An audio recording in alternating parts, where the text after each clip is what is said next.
This is Napoleon Bonaparte. His occupation, military leader. This is Zelda Gilroy. Her occupation, husband seeker. Now, what do these two have in common? They're both geniuses. You know how brilliantly Napoleon operated. It's in all the history books. Now watch Zelda Gilroy in action. Barbara Jean, my angel, I can no longer be silent, for a burning question burns in my heart. Will you marry me? Well, golly, Dobie. I beg you, my sweet. Speak the magic words that'll stir my heart into joyful melody. Stop the music. Zelda, you were spying on me again. What's spying, Poopsie? I'm merely here to help you win the girl of your dreams, whoever she happens to be this week.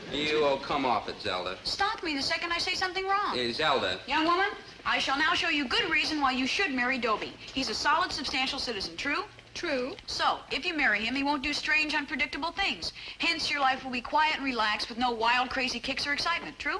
True. Placid, even, bland, homogenized, like baby food kind of. True? True. So marry him already. Yes, so marry me already. Placid, bland, baby food. No kicks or excitement? Oh, you gotta be kidding. That's strictly Dullsville. See you around, Buster. Thanks, Zelda. You're a pal. Barbara Jean. Barbara Jean. Zelda, that was a mean, low, sneaky trick. Yeah, how about that? What, you poor blind fool? When are you gonna stop trying to squirm away from me? I'm zeroing in on you, lover, and when my mind's made up, I'm a tiger.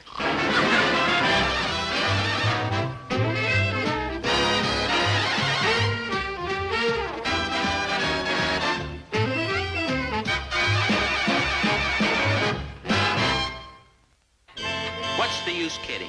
Zelda Gilroy has an IQ that ranks way up there with Einstein and Dr. Schweitzer and Jack Parr. So how come, with all that great mental equipment, she hasn't trapped me? Well, I'm not one to brag, but there can be only one explanation. Plain, stupid, dumb luck. It sure fools me you ain't trapped him yet, small girl, because you got like a beautiful brain. Thank you, Maynard. The rest of you is kind of spooky, but ooh, that beautiful brain. My brain is bound to come through for me this time. So far, I failed with logic, but now I've come up with a weapon that can't miss. A baseball bat. Salesmanship. Better try a baseball bat. This book tells how you can sell anything by using the right psychological principles. Listen. First, attract the customer's attention. Second, generate interest in the product. Third, push to get the prospect to put down his money. I'll take a dozen. Never mind, Maynard.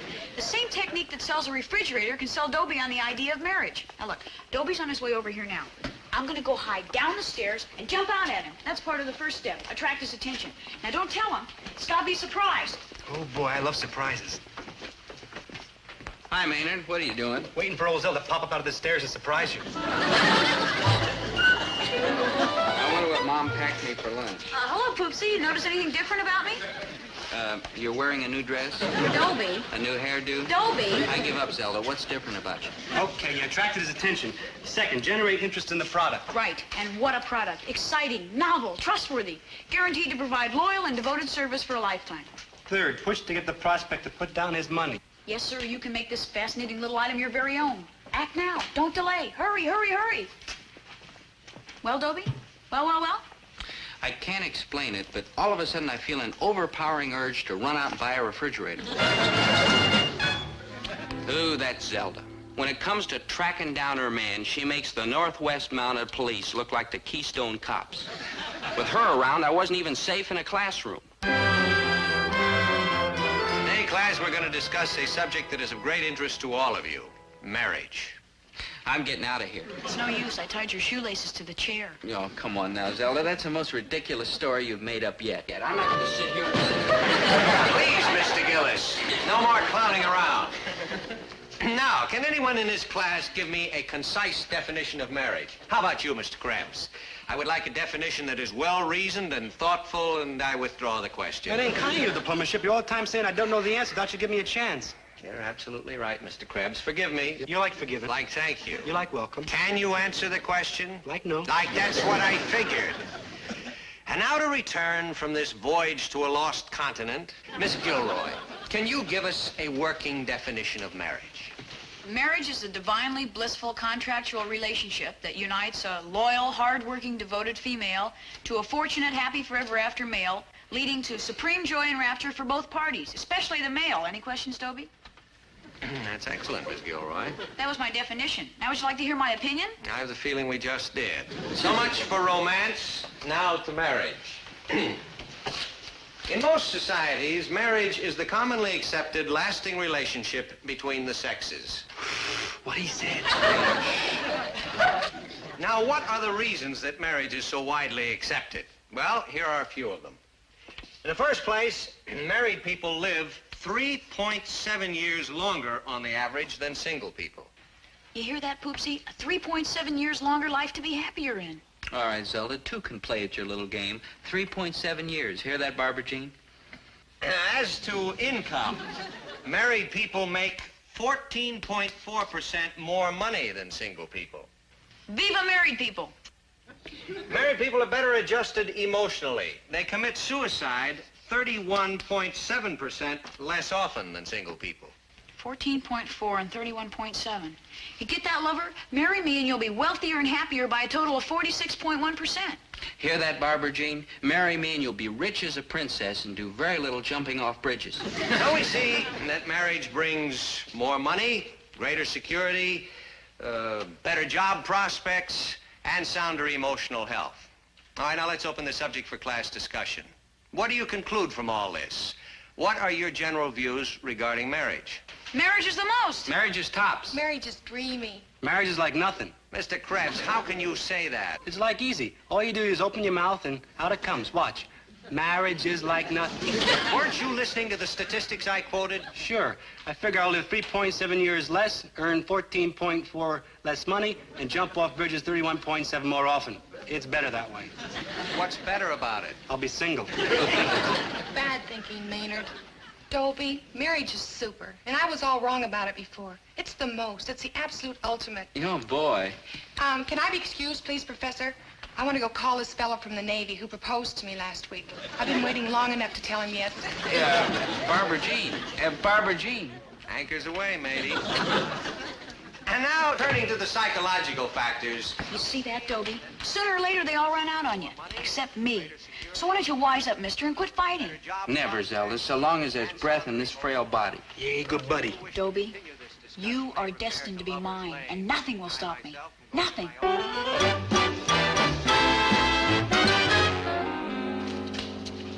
Like I do, buddy. Where you been all day? Maynard, I've been thinking. It's not my line of work. Maynard, look at me. What do you see? I better not say. We've been friends too long. I'll tell you what you see. You see a failure with a bleak and dismal future ahead. I see all that? Man, I'm like amazing. What's going to become of me, Maynard? I mean, let's face it, I'm not exactly the smartest fella in the world. That's for sure. Don't agree so fast. Also, I'm not the most talented guy in the world or the handsomest. My folks are hard-working, decent people, but they don't have a lot of money or important contacts. And then your father's mean and rotten, and that don't help. No offense. No offense. So what kind of future have I got? Like dismal. You're almost as bad off as me, and that's sinking pretty low. There's only one chance for me to get out of this rut and be somebody. Grab it. I've got to marry Zelda. Drop it. No, Maynard. Zelda's been right all along. When I started thinking about what Mr. Pomfret said today, I all of a sudden realized I'd better grab her before it's too late. You're making jollies, huh, Dobe? With Zelda's my wife, I'll make more money, I'll be emotionally more healthy, and I'll live 4.9 years longer. You're pulling my arm, huh, Dobe? That's leg, and no, Maynard, I'm never. It's now or never for me. Marry Zelda or soup kitchens, here I come. Attention! Hear ye, hear ye, hear ye! Yeah, Zelda, you don't have to do that. I've decided Aha! I've got his attention. Now the Zelda. Stir up his interest. Zelda. I have here a few audiovisual aids proving that marriage is the most exciting, Zelda, listen scintillating. to me. I've decided Dobie, to I know marry you. someday you're going to realize that marry me, you, me. Right. Maynard, you heard him. He said it. He's going to marry me. He said it. Witnesses, quick, witnesses. Listen, did you hear? He said he's going to marry me. She's gonna be tough to marry without you get a lasso and a neck. Listen, world, did you hear? Zelda. Oh, Dobie, I knew you'd come to your senses. I just knew it. Zelda, you were right all the time. Can you ever forgive me for making you wait so long? Oh, it wasn't so long. 12 years, 3 months, and 4 days, but who's counting? Oh, Dobie, you'll never regret this decision. I'm so happy. I want to turn handsprings. I want to run barefoot through the grass. I want to do wild and crazy and dangerous things. Me too. So I'm going to break the news to my dad. He'll blow a stack. Blow my stack? No, son, I am not going to blow my stack. I am going to dance at your wedding. Hey, that's great, Dad.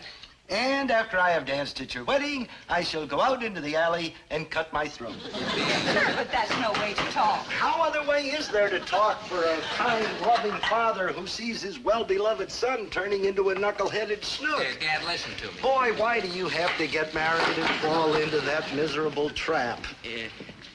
Winnie, I'm sorry. I didn't mean that. Son, marriage is a wonderful thing when the time is right. But you've got to be ready for it. I am ready. And that's what I said. And look what happened, Winnie. I'm just trying to give the boy some good advice. Dobie, if I may translate what I suspect that your father is trying to say, don't rush into this marriage. Make sure that it's exactly what you want before you do it. Use your head as well as your heart. Oh, Winnie, that is exactly what I've been trying to say. Oh, you have a gift for saying the right thing at the right time. You've always had that quality, even if you didn't have any other. No, there I go. Dad, this is not a hasty decision. Our professor, Mr. Pomfret, gave us statistics that prove to me how much better off people are married than single. Dobie, if this is what you truly want, you must have good, sufficient reason. Of course I do, Mom. In the first place, I'm kind and thoughtful and considerate, and I think I'll be a good husband. Can you support a wife? I said I'd be good, not perfect. And may one ask where the money is coming from? One may. Dad, that's a fair question, and you deserve a fair answer. And Dobie deserves a fair allowance. Not really an allowance, more like an advance. But we'll pay you back as soon as we can, working here in the store if necessary. It won't take too long. That Zelda's strong as a horse. Or a pony, anyhow. Okay, Dad, you know the facts. Now, what's the answer? I'll tell you what the answer is. The answer is that your father and I will think it over for a day or two, and so will you, and then we will make our final decision. Fair enough? Okay, Mom, I'll be glad to wait a couple of days and give it some thought if you want. I'm reasonable. Good. And Herbert, you'll be reasonable too, won't you? Him? Oh, come now. And Maynard. Okay, I'll wait. Now I'm happy. I know that my two boys will work it out just fine. Them? Oh, come now. Maynard, I've got to get over to Zelda's. Bye, Mom. So long, Dad. Well, Smarty, and what do you think's going to happen when all four of us try to get into the bathroom at the same time in the morning? Herbert, it is nothing to worry about. Nothing to worry about. This house has one bathroom. And what house do you think they are going to be living in? No, Herbert. What I mean is, there's no reason to worry that Dobie and Zelda will get married. They'll talk themselves out of it just as soon as they have a chance to think about it seriously. And if we fight them, it may make things more difficult. You know, I think I'm going over to that college and make that Pomfret take back all the good things he said about marriage. Well, that isn't really necessary, dear, but if you want to consult him, I don't see any harm in it. Just going to straighten him out, that's all. All right, dear. But promise me, be calm. No violence. Violence? Me? Winnie, my boy's future is very important to me. I will be calm and gentle as a lamb. Who is going to punch whom in the nose? Pomfret, you get my kid over here and tell him all those good things you said about marriage is a lot of rubbish, or you are going to wind up with a mouthful of knuckles. Mr. Gillis, I consider anyone who threatens force to be a rude, uncouth hooligan. Getting tired of those teeth you've been using, huh? Very well, Mr. Gillis. If you insist upon resorting to the physical. Herbert, no. You're talking my language. Although it has been 10 years since I was a judo instructor in the Marine Corps, I was battalion champion 3 years running. Now, where were we? I was a rude, uncouth hooligan.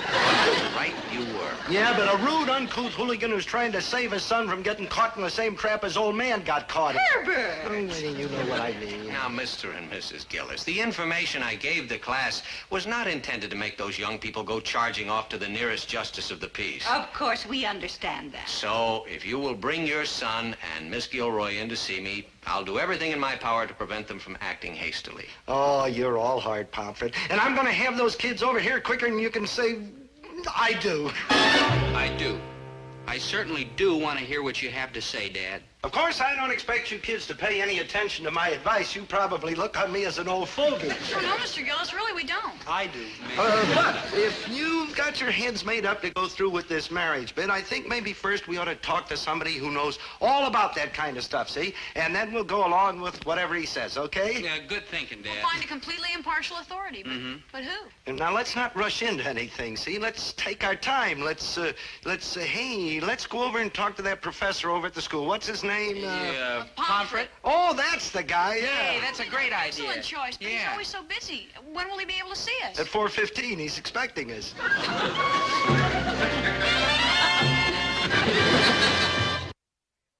Believe me, Dobie and Zelda, I realize that the task of advising young people on marriage is a very difficult one. Except for saying, no, that's a cinch. However, I have made up a list of the elements that I consider essential in the background of participants in a happy marriage. Now, I would like to check you out and see how you measure up on these counts. They'll measure up miserable, so what's the use of talking? Dad, we all agreed to go along with Mr. Pomfret's advice, so we certainly ought to listen carefully to him. I'm listening. What have I got to worry about? Huh, Pompey? We shall see, Mr. Gillis. Now, the first item is most important. Are your parents happily married? What's that got to do with anything? Children of a happy marriage are more likely to be well-adjusted. Yeah, Mr. Pomfret, my parents are like a couple of newlyweds. My folks are happily married, too. Good. You score 100% on that question. Now, hold the phone. Do you mean that if Dobie comes from an unhappy home, the chances are he won't have a happy marriage? Well, yes. Dobie, what makes you so sure your parents are happily married? What? Aren't we happily married? Winnie, this is not the time or the place to discuss it. Oh, yes, it is. If we aren't happy, I'd like to hear about it. Well, I suppose it would have to come out sometime. And the sometime is now. Tell me, Herbert. Don't spare my feelings. Oh, Winnie, I'm sorry, but for years I've been running around on the verge of frustration. Oh? And how long has this been going on? Ever since the honeymoon. Dad, if you were that unhappy, Mom and I would have noticed. Oh, not from me, you wouldn't, boy. I'm the kind who likes to cry privately, like into my pillow. And all this time I thought you were snoring. Pomfret, the answer to your question is no. Dobie does not come from a happy home. Next question. Next question. Dobie and Zelda, did you have a happy childhood? Yes. What's that got to do with it? Happy children grow into well-adjusted adults and make excellent marriage prospects. Mr. Pomfret, I was extremely happy as a child. Me, too. You were a pathetic kid, always sniveling. No, I wasn't, Dad. I was very happy. Son, you laugh to hide your tears. You come from that kind of stock. You don't remember, but I do. Morose, sullen, miserable. And why? Because you came from an unhappy home. Herbert, what on earth are you talking about? Dobie was a very happy child, laughing and singing all the time. Yeah, did you hear that, Professor? That is why he was an unhappy child, because I got a wife who is always contradicting me. Now, it is impossible for a child to have a happy home life when he's got two parents, one of which is always contradicting and arguing with the other. It figures he has to be an unhappy kid. Next question. Very well. Did you have a strong affection for your mother? Yes. Whoa there, whoa. All right. Speaking for myself, I had a very strong affection for my mother. I'm talking about this ingrate here, this fresh kid who never did anything good for his mother. Dad, I love my mother. That's true. Dobie was always very sweet to me. Oh, come on, admit it, Winnie. You are just ashamed to tell Pomfret here that we have an unhappy home and a son who is rotten inside. Well, I admit it. I, who am the rotten father of this unhappy father's kid in the next question. Did you have a strong affection for your father? Yes. And you, tell the truth for a change, will you? I love you, Dad. No, come now. How can anybody love me? And that just proves that he's making up the whole blame thing. Next question. I have no more questions. All right, and all the answers have been wrong, so let's forget all this marriage jazz and go home. Come on. Not so fast, Mr. Gillis. You've just given Mr. Pomfret a dramatic demonstration of the love and devotion a father can feel for his son. Mr. Pomfret, don't you see? Mr. Gillis would do anything for Dobie. Lie, cheat, degrade himself, anything. What? If he thought it was in the best interest of his son. I realize that, Zelda. And with such a loving family background, academically speaking now, it would seem to me that a marriage between Zelda and Dobie would have every chance of success. Hey, that's wonderful, Mr. How can we ever Pomfret. thank you, Hey, sir? wait a minute. What's all Dad, this? Dad, you promised to go along with whatever the professor advised. Dobie's right. You did promise, dear. This is the wisest decision you ever made, and you'll never regret it, Papa Gillis. Zelda, I regretted it before I ever got here. Now it's in spades.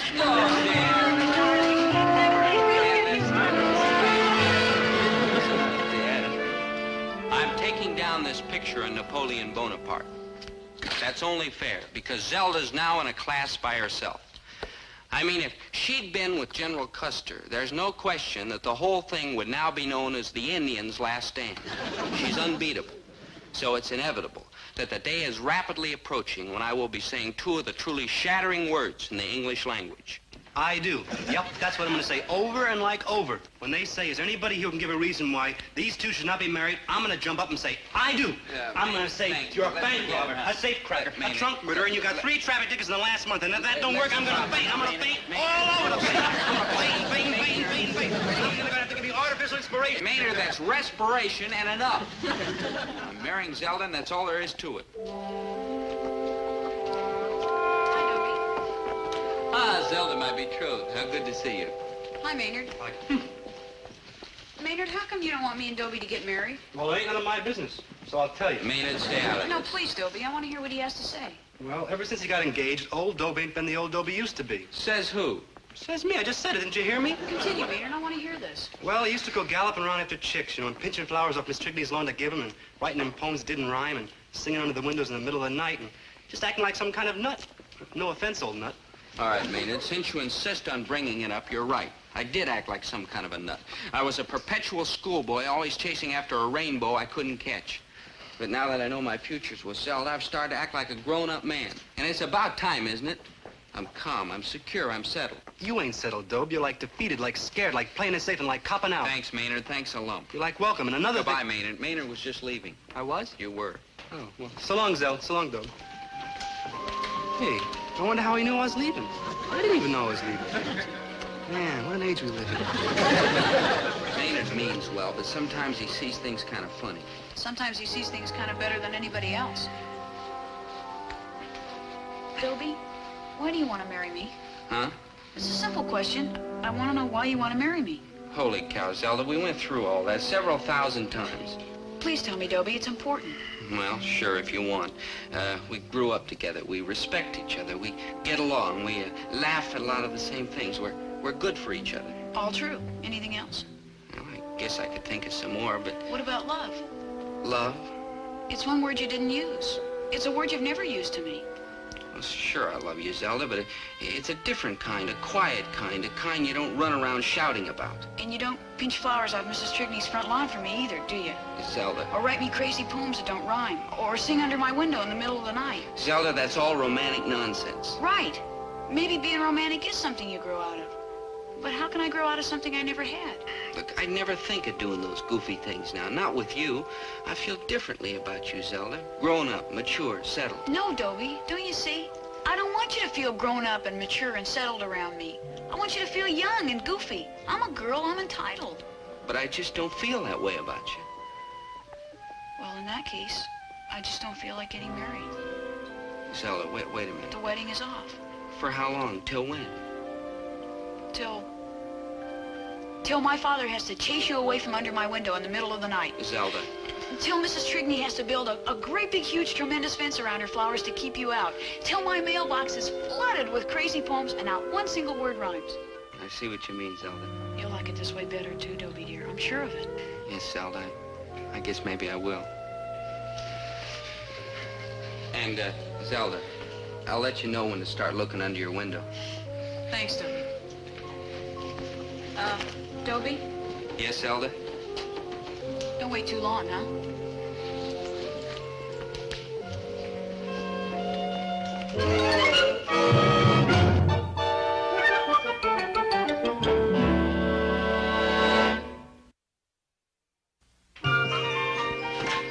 Oh, hi, Maynard. Like, bye, Dobe. Bye? Maynard, I'm not going anyplace. Sure you are, good buddy. Into the blessed state of community property. Oh, Maynard, didn't you hear? Oh, and so I bring in my wedding presents. Like under protest. Yeah, look, Here's my Maynard. petrified frog. Yeah. My ball of tinfoil I've been collecting since I've been a little tiny baby. And, Maynard, look. my most prized possession of all. The only existing statue carved by hand out of soap of Roger Maris in civilian clothes. Maynard, didn't you hear? We called it off. Zelda and I are not getting married.